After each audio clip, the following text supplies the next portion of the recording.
Bismillahirrahmanirrahim. Assalamualaikum warahmatullahi wabarakatuh. Sahabat rahasia kolbu rahimakumullah. Kematian merupakan hal yang paling berat yang akan kita hadapi. Hingga munculnya keyakinan bahwa ketika seseorang meninggal dunia, pada waktu 40 hari setelah kematiannya, ruh seseorang masih berada di rumahnya. Kematian nyatanya adalah perpindahan dari alam dunia ke alam akhirat. Namun, bagaimana menurut pandangan Islam, yaitu mengenai keyakinan bahwa ruh orang yang sudah meninggal masih berada di rumahnya? Menurut pandangan masyarakat kita, kematian dipahami dengan beberapa konsep, yaitu seperti istirahat. Kematian adalah perjalanan yang terbagi menjadi kepergian, perpisahan, dan juga akhir. Di dalam Islam, tidak ada keterangan atau nas yang ditemukan yang menyatakan bahwa 40 hari setelah kematian, ruh manusia masih berada di dalam rumahnya. Karena jika berada di dalam rumah, itu artinya ruh seseorang masih berurusan dengan hal-hal dunia yang tidak dinyatakan oleh nas manapun. Menurut Imam Ibnu Qayyim al-Jauziyah, di dalam bukunya Al-Ruh, beliau menyebutkan bahwa ada beberapa pemahaman manusia tentang arwah atau ruh, yaitu sesudah meninggal sampai hari kiamat datang, itu ada di mana. Dari banyaknya pemahaman tersebut, tidak ada sama sekali yang menerangkan bahwa arwah-arwah akan bergentayangan. Di dalam Al-Quran diterangkan bahwa untuk arwah orang-orang yang beriman, mereka akan merasakan ketentraman di alam barzah yang luasnya sungguh luar biasa, yang penuh dengan kenikmatan dan rezeki yang berlimpah di dalamnya. Seperti firman Allah di dalam Al-Quran surat Al-Isra ayat 36. Janganlah kamu mengikuti sesuatu yang kamu tidak mempunyai pengetahuan tentangnya. Sesungguhnya pendengaran, penglihatan, dan hati, semuanya akan dimintai pertanggungjawaban. Setelah kita baca keterangan tersebut, dapat kita simpulkan bahwa ruh akan berada di alam barzah atau alam kubur. Dan untuk waktunya, tidak ada yang pernah tahu tentang hal itu. Semua manusia yang sudah meninggal nantinya akan dibangkitkan kembali, yaitu dengan ditandai oleh bunyi sangkakala yang ditiup oleh malaikat Israfil.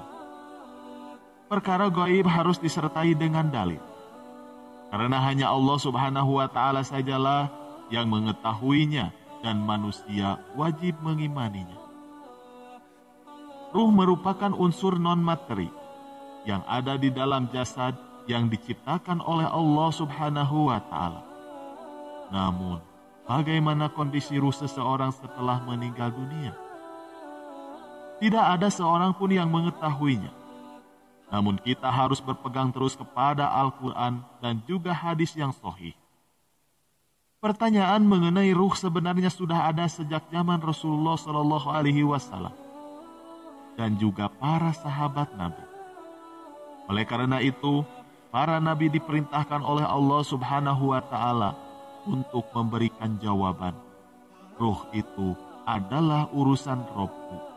Quran surat Al-Isra ayat 85. Berdasarkan hadis riwayat Bukhari, Aisyah berkata, ketika malaikat pencabut nyawa datang kepada Rasulullah Shallallahu Alaihi Wasallam, sementara kepala beliau di pangkuannya, maka Rasulullah Shallallahu Alaihi Wasallam pingsan beberapa saat.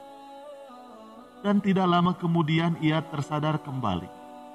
Lalu beliau menatap ke atas langit-langit rumah sambil mengucapkan, Ya Allah, pertemukanlah aku dengan teman-teman yang paling mulia. Ketika malaikat pencabut nyawa atau malaikat Israel mencabut ruh seseorang, maka tidak ada sekejap mata pun ruh tersebut berada di genggamannya. Melainkan ruh tersebut langsung dipegang oleh 2 malaikat yang akan mengantarkannya ke langit. Untuk seorang muslim yang soleh dan juga taat kepada Allah Subhanahu wa Ta'ala, sebelum diantar di langit, ia akan dibalut dengan kain kafan dari surga dan diberi wangi-wangian dari surga yang wanginya melebihi minyak kasturi. Para malaikat penjaga pintu langit membuka pintu-pintu langit untuknya sambil berkata, "Ruh siapa yang wangi dan harum ini?" Maka malaikat pengantar ruh mengatakan, "Dia adalah Fulan bin Fulan dengan nama terbaik yang diperolehnya di dunia." Ketika itu, para malaikat di langit dan di bumi, mereka berdoa agar rahmat diberikan kepada ruh tersebut. Lalu, setiap malaikat di setiap langit yang dilaluinya turut mengantarkannya sampai langit ke-7 untuk bertemu dengan Allah Subhanahu wa Ta'ala. Para malaikat mengantarkannya sebagai bentuk kehormatan atau kemuliaan bagi si ruh tersebut.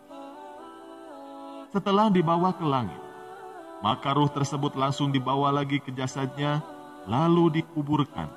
Setelah dikubur, maka akan datang malaikat penjaga kubur yang akan menanyakan beberapa pertanyaan di alam kubur tersebut. Untuk orang yang beriman, pasti bisa menjawab semua pertanyaan tersebut. Lalu diperlihatkanlah bagi mereka neraka dan siksaannya. Lalu malaikat berkata, "Berbahagialah, karena kamu telah diselamatkan dari neraka." Lalu diperlihatkan surga, maka mereka akan merasa bahagia dan ingin segera menuju ke surga. Maka seketika itu kubur tersebut diluaskan, dan orang ini berada di alam kubur atau alam barzah sampai kiamat datang. Sedangkan bagi ruh yang buruk dari hamba yang tidak soleh, setelah ruhnya dicabut, lalu ia dibalut dengan kain kafan dan diberi wewangian dari neraka, sehingga keluar bau yang sangat busuk dan sangat tidak disukai malaikat. Setiap malaikat yang dilaluinya, mereka akan melaknatnya. Pintu-pintu langit ditutup hingga tidak dibukakan untuknya. Setiap malaikat berdoa agar ruhnya tidak naik ke arah mereka. Malaikat dan ruh tadi melewati sekelompok malaikat yang bertanya, "Ruh siapakah yang sangat bau busuk ini?" Maka malaikat pembawa ruh menjawab, "Dia adalah Fulan bin Fulan dengan nama terburuk yang digunakan di dunia." Malaikat penjaga pintu tetap tidak membukakan pintu langit.